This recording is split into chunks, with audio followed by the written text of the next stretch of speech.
Oke, Coach DU, kita sudah bersama dengan beliau sekarang di Stadion Haji Agus Salim. Di sela kesibukan beliau, bila menyempatkan hadir untuk bisa berkomunikasi, berbincang dengan podcast Yajo. Terima kasih atas kedatangannya, Coach, memenuhi undangan kita. Ya, sama-sama Pak Jri dari podcast Yajo. Kita insya Allah kalau ada waktu insya Allah kita berdiskusi dan saling berbagi cerita aja. Oke, terima kasih Coach. Sebelumnya kita secara pribadi maupun sebagai channel YouTube Podcast Yajo mungkin juga mewakili masyarakat Sumatera Barat ucapkan selamat dulu Coach atas berhasilnya tim Porwil cabang sepak bola Sumatera Barat lolos ke PON sekaligus meraih medali emas kemarin di Riau. Alhamdulillah, kami pun begitu juga mengucapkan banyak-banyak terima kasih kepada penggiat, pencinta sepak bola Sumatera Barat, terutama pelatih, pemain yang ada di tim Porwil Sumatera Barat. Nah, ini merupakan satu tambahan amunisi bagi kami, doa-doa mereka dan fondasi-fondasi dasar sepak bola yang mereka berikan kepada anak-anak Porwil sehingga kita pada tahun ini bisa mendapat pencapaian 2 lolos PON dan juga berhasil meraih medali emas cabang sepak bola. Cabang adalah cabang yang digemari di masyarakat karena sebagai tuan rumah Riau tentu kurang lengkap karena emasnya kita ambil. Itu Bung Fadri. Betul. Kalau biasanya di multi event seperti PON ya kalaupun juara umum nggak lengkap kalau nggak ada medali emas sepak bolanya ya Coach ya. Iya benar. Oke, Coach, mungkin kita flashback dulu Coach ke belakang, mungkin jauh sekali ke belakang Coach. Banyak mungkin masyarakat yang belum kenal nih dengan Coach DU alias Dedi Umar ini, apakah berasal dari mana, kemudian sehari-harinya berkegiatan di mana nih. Coach, kalau boleh diceritakan untuk podcast Yajo, Coach sendiri berasal dari mana nih Coach? Saya berasal dari Kota Padang sendiri, tepatnya di Kecamatan Kuranji. Kuranji, warga asli Padang ya Coach? Ya, asli Padang. Nah, kalau mengenal sepak bola itu sejak kapan nih Coach? Saya mengenal sepak bola dari kelas 4 SD. Kebetulan saya ikut latihan di namanya tim SSB Legend di Sumatera Barat di Kota Padang itu PS Taruna Minang. Nah, di sana pelatihnya ada Pak Muslim, Pak Usman Chan, Pak Sudirman dan Pak Haji dan banyak lagi pelatih. Pak Haji kebetulan ya, Coach, ya? Bukan, Pak Haji ada di daerah Tabing. Kebetulan basecamp beliau sekarang di tempat lapangan ini mini soccer sepak bola Saudaga Minang itu. Iya. Nah, berarti memang Coach sudah menggilai sepak bola dari kecil ya Coach ya? Iya. Nah, kalau mungkin bisa diceritakan juga Coach, setelah ya masa kanak-kanak seperti itu, apakah ada Coach menjadi pemain profesional mungkin di PSP atau di mana gitu? Saya tahun kalau saya 98 saya itu masuk di PSP Junior. usia 17 itu pelatihnya Indra Sapri sama Asal WP. Terus saya dipantau oleh tim PSSI 19 tahun ketika itu pelatihnya Bernab Skum, Rulinere dan Arjuna Nadi. Saya rombongan ketika itu ada Bambang Pamungkas, Ponario Astaman, Purwanto juga, Eli Eboy dan Warsidi. Nah, ini adalah dulu tuan rumahnya di Filipina, Bokolok. Nah, saya mungkin tidak garis tangan saya sebagai pemain, saya mendapat cedera lutut ACL. Dan jadi saya kembali lagi dipulangkan pada TC saat itu yang diadakan di Jakarta tahun 1998. Itu masa-masa kalau saya sebelum orang tragedi Mei. Oke, berarti untuk proyeksinya AFF atau SEA Games itu Coach? Piala pelajar AFF kalau nggak salah. AFF ya, AFF 19 tahun ya, Asia Tenggara U19. Berarti saat itu Coach mengalami cedera saat pemusatan latihan ya Coach ya? Iya, saya cedera lutut bagian kiri ACL-nya. Saya dipulangkan, terus saya sempat juga saya dipanggil di PSP Junior. Kebetulan saya juga pemain mudanya, tapi cedera itu tidak saya operasi, jadi memang sangat mengganggu sekali. Sekali. Oke. Apakah setelah mengalami cedera itu bisa dikatakan Coach mungkin tidak begitu aktif lagi bermain atau gimana Coach? Saya setelah cedera itu saya sedikit memfokuskan untuk bagaimana saya bisa tetap mengabdi di sepak bola. Nah, kebetulan ada teman menyarankan saya bagaimana ngambil D-License kepelatihan. Dulu saya juga kepingin masuk di ilmu kepelatihan di UNP, tapi takdir berkata lain, saya diterima di Bungata. Namun saya ngambil D-License yang pertama itu kalau salah saya tahun 2007 di Painan D-License gitu. Kebetulan instrukturnya Pak Emra Labos. Nah, di sana saya mulai meniti karir dan saya mengabdi di SSB Taruna Mandiri. Kembali ke tempat yang iya, Coach dibesarkan di sana ya. iya. Oke. Kemudian kalau boleh kita tahu sekarang Coach, setelah mengambil lisensi di lisensinya, kemudian sekarang lisensi Coach sudah Saya alhamdulillah kemarin 1 tahun ke belakang saya ngambil lisensi A. Kebetulan diadakan di Padang, instrukturnya Coach Ian Tumena sama Pak Emra Labos. Jadi saya kepingin, artinya kata orang Minang, saya kepulang tanggung. Saya Sudah saking masuk saya ya. seorang ASN di Dispora Sumatera Barat, yang ASN saya ini adalah juga melalui jalur kepelatihan. Dulu ada kebetulan Menpora Pak Adiasa Daud membuka peluang kerja bagi para pelatih-pelatih dan atlet. Nah, saya alhamdulillah saya masuk lewat ke sana jalur karena sepak bola ya. karena sepak bola. Mengabdi total lah di sepak bola lagi ya, Coach. Ya, benar. Nah, saya ngambil D-License, alhamdulillah sampai sekarang tetap eksis mengabdikan diri untuk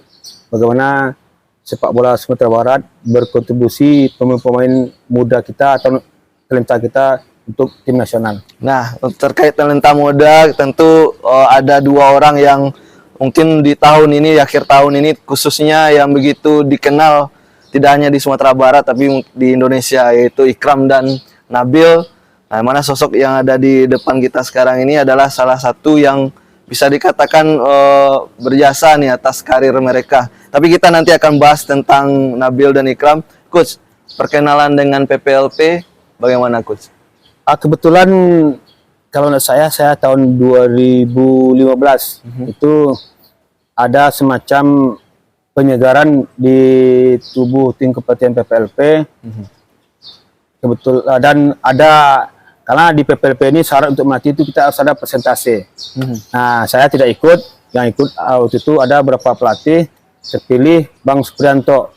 Nah, terpilih Bang Suprianto, saya diajak untuk menemani beliau di PPLP. Nah, itulah saya memulai karir saya sama Bang Suprianto di PPLP sebagai asisten selama 2 tahun.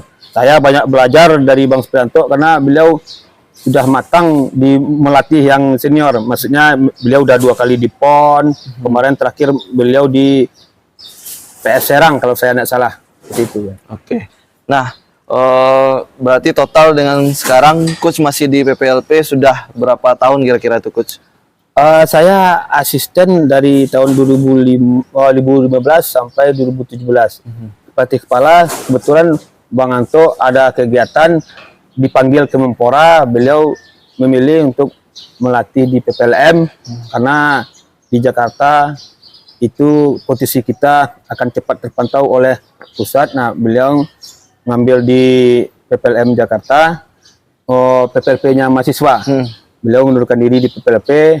Nah, saya tidak otomatis langsung jadi pelatih kepala, tidak. Karena regulasi di Kemenpora, setiap ada pelatih kepala, itu ada standar lisensi kepelatihannya, minimal B. Dan saya ikut presentasi, memaparkan program. Kebetulan tidak salah saya itu mentornya juga ya, Coach? Ya, dari PSSI itu Pak Dr. Emra Labos sama Coach Alex Aldayudi. Aldayuda. Sekarang kan beliau di PSIS Semarang ya.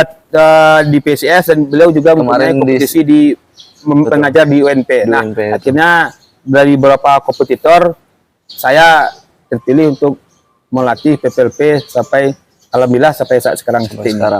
Nah, perkenalan dengan Ikram dan Nabil itu di tahun berapa, Coach? Mereka terpantau di PPLP.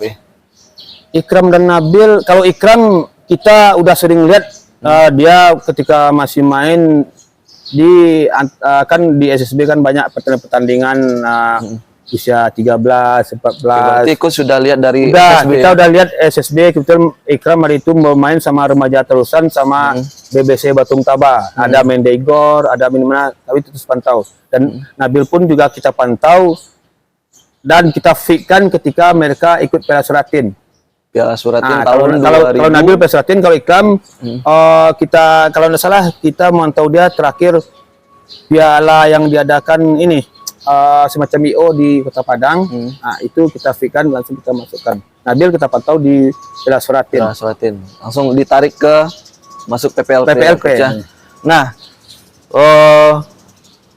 tentu coach yang paling tahu bagaimana kemudian Nabil dan Ikram ini terpantau oleh Coach Bima untuk Piala AFF, kalau nggak salah AFF U16 waktu itu ya.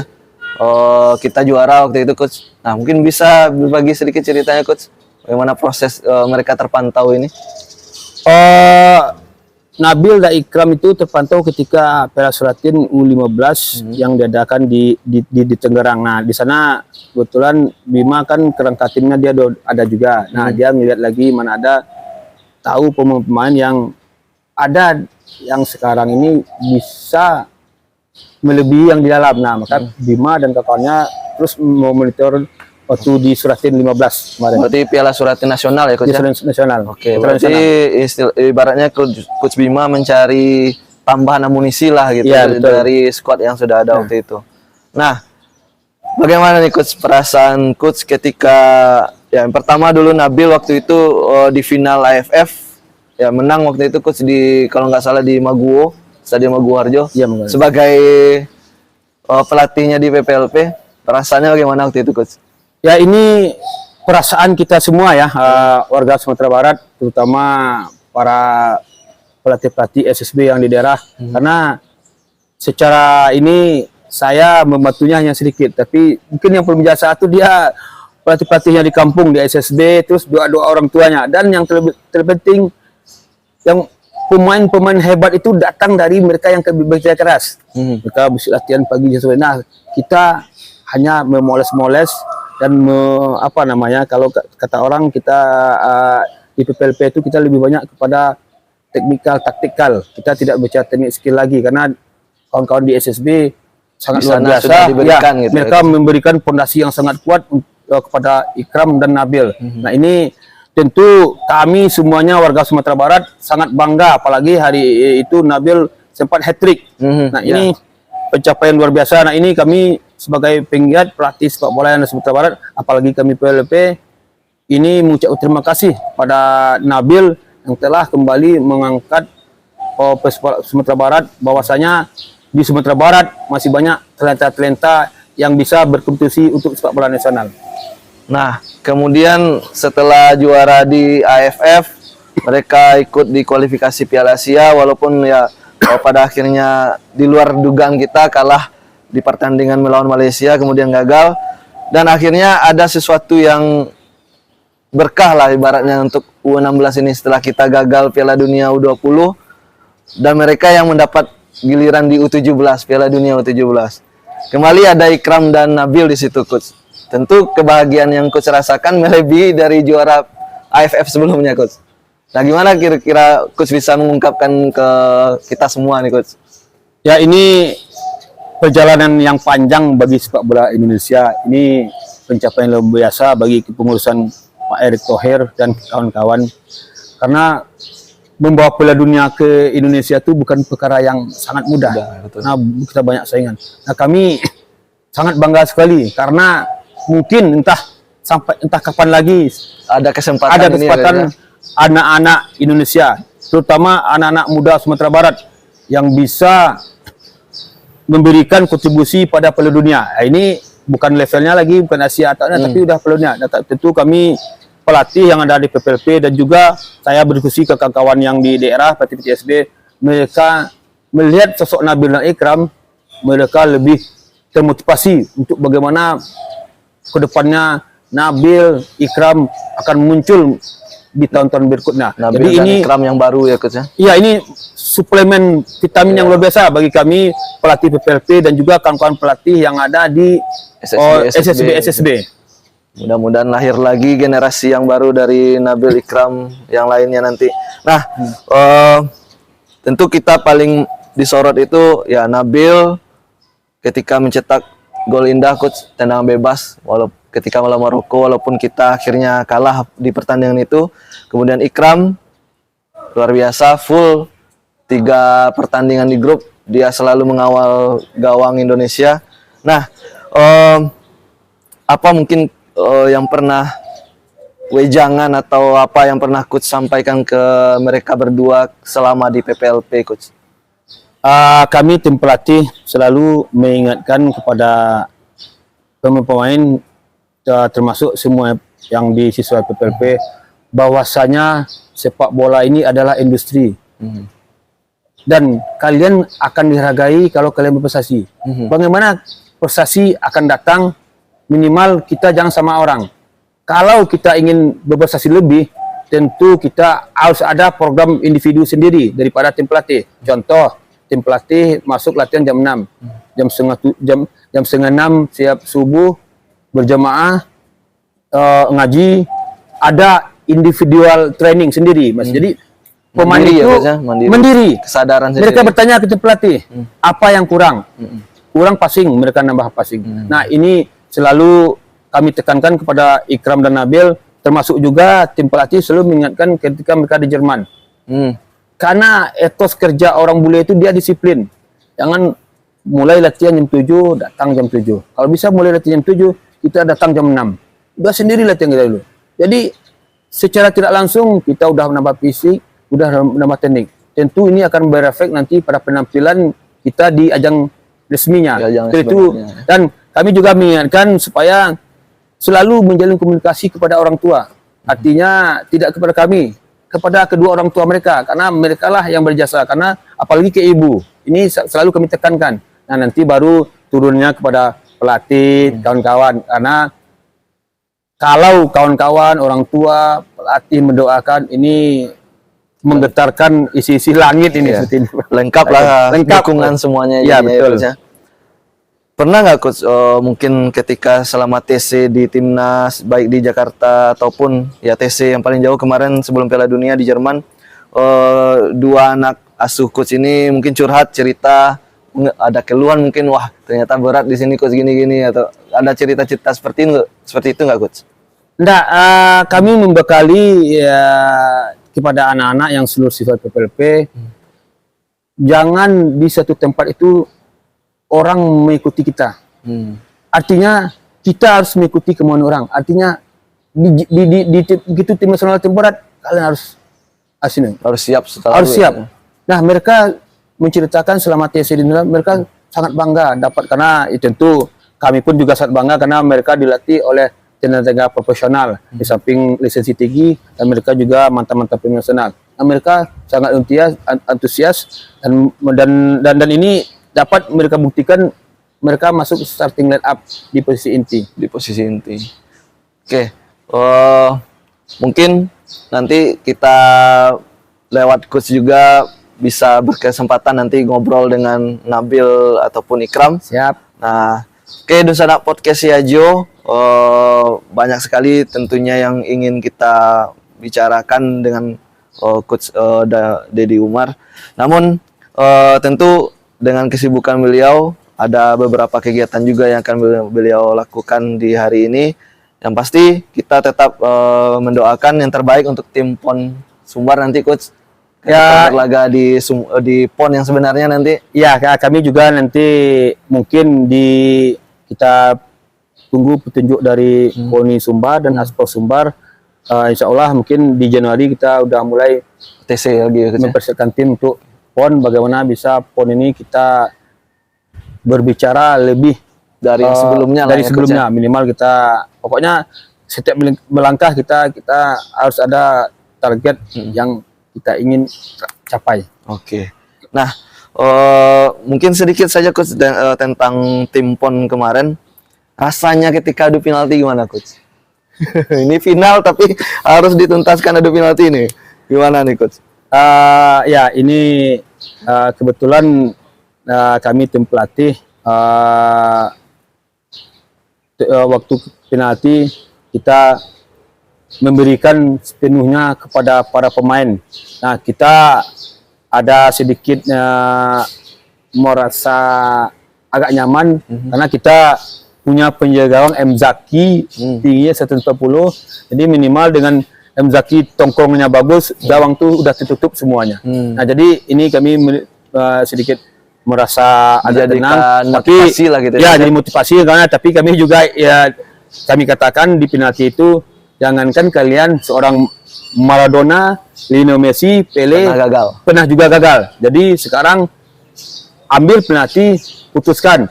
Hasilnya pasti udah ditakdirkan di atas. Kalau hari ini Tuhan berkata kita menang, insya Allah kita menang. Seperti itu. Jadi kita membangkitkan adrenalin anak-anak. Jadi mereka ketika ngambil penalti, mereka nggak ada pikiran macam-macam. Kalau boleh diingatkan lagi, mungkin kita agak sedikit lupa, waktu itu hanya ada siaran langsungnya di Facebook, Coach. Iya. Ya, mungkin bisa diingatkan lagi, Coach, waktu itu apakah ada yang gagal dari kita atau sukses semua eksekutor kita, Coach? Kita penendang ke, kalau nggak salah saya penendang keempat, Gibran Tito itu. Kalau nggak salah penendang ketiga atau keempat, Gibran Tito. Tendangannya ke ini. Sebelumnya Zaki udah memblok tendangan kedua. Oke. Jadi berarti imbang lagi ya. Di tendangan keempat diimbang lagi sama Riau. Nah, kebetulan tendangannya di Mister atas. Berarti akhirnya penentu Jimmy ya. Bukan, terakhir penendangnya Safrinaldi, itu anak dari Bukit Tinggi. Kalau saya penendang ke-6, kita penendang ke-6, terus Riau ambil. Nah, alhamdulillah Zaki membaca tenang terakhir pemain Riau seperti itu. Berarti di situ berakhirnya pertandingan ya, Coach ya? Ya, di situ berakhir pertandingan. Doa-doa masyarakat Sumatera Barat setelah 20 tahun kita tidak bisa meraih medali emas, dan juga kita tidak 2 periode kita tidak lolos PON. Akhirnya tahun ini insya Allah kami yang diberi amanah, alhamdulillah berhasil karena doa-doa pelatih, kawan-kawan, dan warga Sumatera Barat semuanya, seperti itu. Oke, terima kasih Coach atas waktu yang disediakan untuk podcast Yajo kali ini, Coach. Podcast Yajo tentunya berharap kita bisa berjumpa lagi di lain waktu, Coach, dengan obrolan yang lainnya. Kita sangat siap menunggu undangan dari podcast Yajo aja. Oke, terima kasih dan sana podcast Yajo. Itulah obrolan kita dengan Coach Dedi Umar. Kita akan berjumpa lagi dengan tamu-tamu kita yang lainnya di kesempatan yang lainnya. Assalamualaikum warahmatullahi wabarakatuh.